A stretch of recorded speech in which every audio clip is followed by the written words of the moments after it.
This episode of Destructoid is brought to you by Assassin's Creed Brotherhood, now with single and multiplayer, available in stores now. Previously on Destructoid Ball Z, as Max charges the spirit bomb, Terra must race to Kami's lookout for senzu beans. Will our hero survive the mean YouTube comments? Find out now. And Destructoid.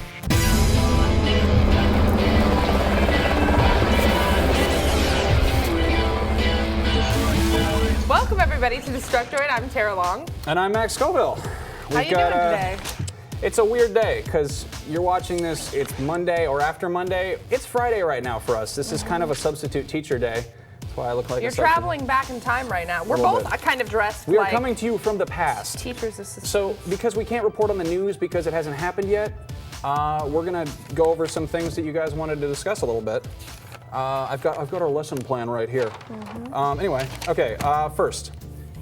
Tara and I have never done anything sexual together. No, not unless you count that one time. I helped her zip up her dress when we were at the VGAs. That's about it.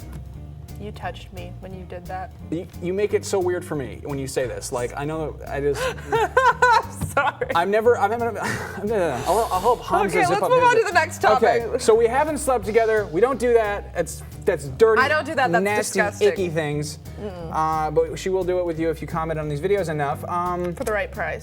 There's some questions about my tattoos. Can we take a Let's visual get a close up here. of A your visual tattoos? tour of the arm of Max Scoville.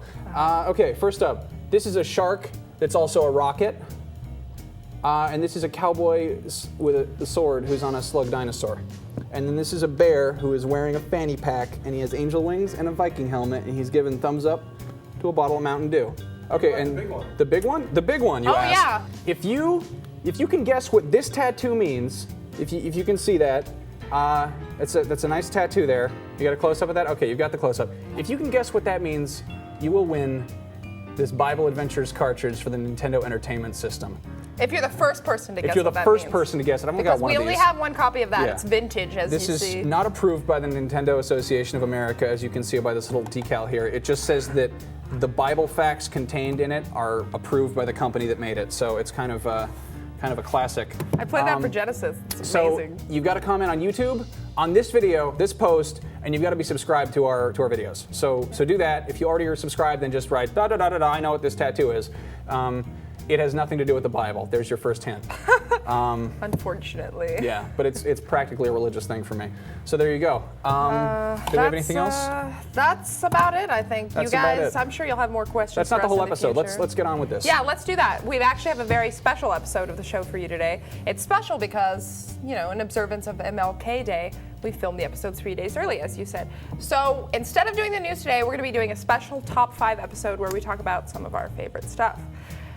Now, I originally wanted to do my top 5 as a segment featuring some of the Destructoid editors talking about their favorite Android games. But since it seems like the iPhone is all people want to talk about these days, I regrouped and I thought, well, I'll just do a segment with my own personal top 5 favorite Android games. So here you have it, Tara's top 5 favorite Android games. First up, Word Feud. This is basically a Scrabble equivalent with a few added options, my favorite of which is the ability to randomize the little squares on the board that say triple word score or whatever. You can also play against random opponents, and there's even a chat program, so you can chat with your opponents if you want to. You also have the option to receive notifications when your opponent makes a move, which is superbly helpful. But even with those, I can never seem to finish a game. I think I've started about 10 games of Word Feud with my mom so far, and they've all remain unfinished because I get distracted by food or something stupid. Moving on to my second pick, Game Dev Story. This is a cute little game that was released by Kairosoft back in October and has made quite a stir for being one of the more advanced Android games so far. In it, you play the role of a video game software development company, and you have to make various business and game development decisions that lead to either the success or failure of your video game. That's so meta. It is. It's actually really cool. It's kind of got a city-villish vibe to it. It costs 210 yen, which is precisely $2.54, and it's worth it, in my opinion. I played it last night for like an hour while I was supposed to be writing the script, so if I look tired, that's why. Yeah. Third pick, Angry Birds. You guys probably saw this one coming. This game has been all up in everyone's business for the past year. The iPhone version was the #1 paid app on iTunes last year, which is, it blows my mind. And it sold over 50 million copies across all platforms. There's a movie in the works too. There is, really? Yeah, there is. I'm sorry. God, I didn't know that. That blows my mind too. Anyway, the game is really great. I've wasted way too much of my life playing it. Let's move on to my fourth pick. Abduction. They actually already made an Abduction 2, which came out in September of 2009, and that version is $2.14. But if you play the first version, it's free, and it's there. It's kind of another cutesy type game. I've noticed a lot of the Android games are kind of like that, very Zynga-ish graphics. Anyway, you play as a cow, and all of your other cow friends have been abducted by a UFO, so you have to follow the UFO to find them. The game itself is a jumping platform, and it uses the accelerometer on the phone, so you maneuver the cow by tilting it in the direction you want to move it. Verdict? Fun for the whole family. Really is quite charming. My fifth and final choice, this is going to be kind of a lame one, but remember, this is my top 5, so screw you. Enjoy Sudoku. I am a seasoned Sudoku veteran, as you know. It's even on my little bio page on the Revision 3 website that I love Sudoku. And I've tried a lot of the Sudoku apps for Android, and I have to say this one is superior. Although it didn't even appear on any of the top Android app lists I saw, so I don't know why, but it's got the best interface that I've seen yet. It's got 16 levels of difficulty. There's a free app, a free version of it where you get like 15 Sudoku puzzles a day, which is enough, but I paid $3 to get unlimited ones. I know, that's the type of person that I am. Well, Tara, that's all very well and good and fascinating if you have an Android, but some of us are stuck with Blackberries like a bunch of lowly peasants. So I'm going to count down the best Blackberry games. A drum roll, maestro. You do that. Number 5, Brick Breaker. You break bricks with a thing, you know. The Number 4, browser. It's for the internet. Number 3, camera. I kick ass at this game. I've taken several pictures that are not just dark blurs. Some of them are light blurs when it was daytime outside. The number 2 pick is calculator. Who's stronger, 1 or 2? I don't know, 2 wins. Oh shit, 2 is evolving into 3. Whoa! And the number 1 Blackberry game is settings, because it has a wrench for the icon, and that's really cool. I also played around with the phone app a little bit. It's pretty cool if you like people and talking to them. I actually broke the phone app on mine. It doesn't work. Oh, really? Let's read a word from our sponsor, shall we? We've got a special one today. We've got a cool sponsor today. We do, actually. Tara, take it away. In the newest installment of the Assassin's Creed franchise, you can live and breathe as Ezio, a legendary master assassin in his enduring struggle against the powerful Templar Order. He must journey into Rome, Italy's greatest city, the center of power, greed, and corruption, to strike at the heart of the enemy. Defeating the corrupt tyrants entrenched there will require not only strength, but leadership, as Ezio commands an entire army to rally at his side. Only by working together can the assassins defeat their mortal enemies. And for the first time, Ubisoft is introducing a never-before-seen award-winning multiplayer experience that allows you to choose from a wide range of unique characters, each with their own signature weapons and assassination techniques, so you can match your skills against other players from around the world. Be a legend. In stores now. Nominated for several Destructoid And nominated for Most Improved Series, actually, on the Destructoid Awards. So you guys like Marvel versus Capcom, right? And you like the idea of Mortal Kombat versus DC Universe, right? Well, I have a very special treat for you today. It's the top 5 franchise crossover fighting games that I would like to see. First up, Farmville versus Mafia Wars. Aw, you sent your neighbor a radish, and then your neighbor sent you a horse head.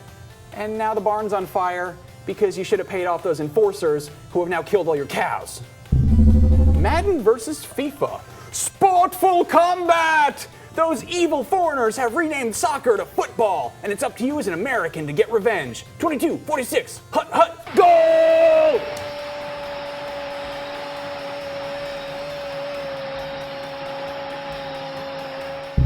WWE versus NASCAR. Remember those bonus stages in the Street Fighter games where you had to destroy a parked car? Well, this is kind of like that, except the car isn't parked. It's doing 180. Super Slam! Oh yeah!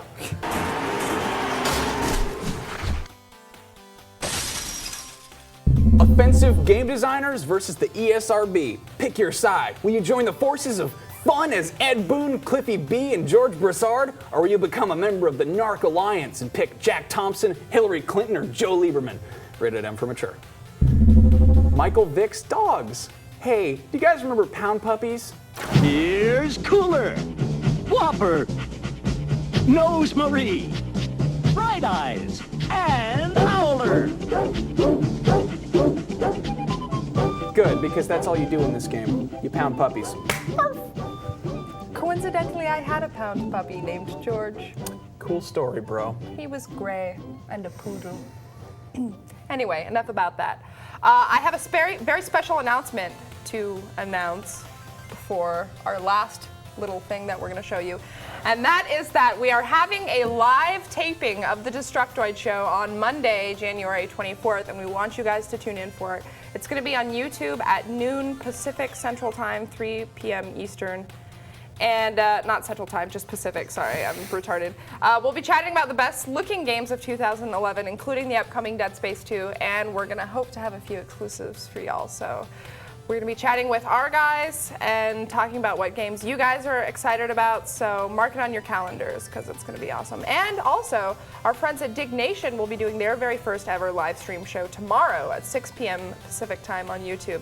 Check out revision3.com/dignation for more info on that. And you want to lead us into the lead out? Well, first of all, this is going to be really awesome, the live YouTube thing. Second, a couple of little reminders. You could win this. Tell me what my tattoo is, and I will send you this, along with this picture of Shark Time. That he drew instead that of I just listening drew. to me. I wasn't paying attention to Tara's stories about robots or androids or something. And one last thing. I know you guys love Jonathan Holmes, the guy I replaced. Well, he's got a new segment for you. It's called Constructoid. He provides constructive criticism to some folks in the gaming industry, and the first episode is going to be coming right up in a second. He talks about how Microsoft could do better in Japan.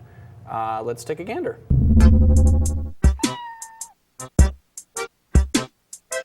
Welcome to Constructoid.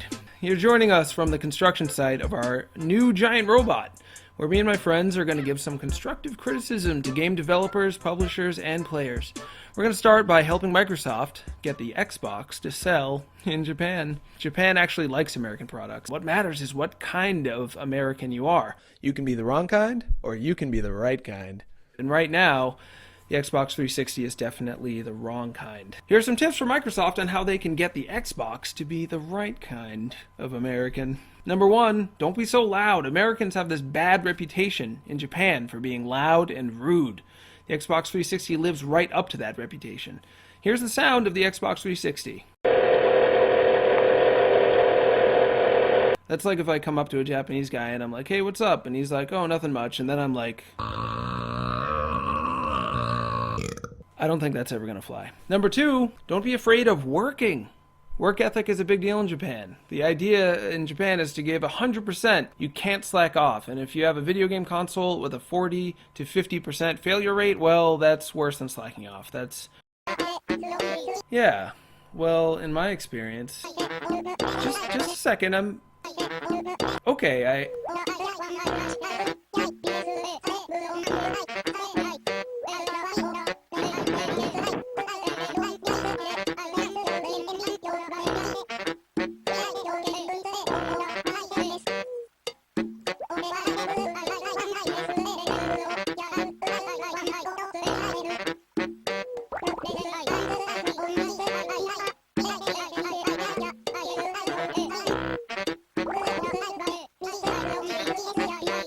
Mexican, Egyptian, English, Korean.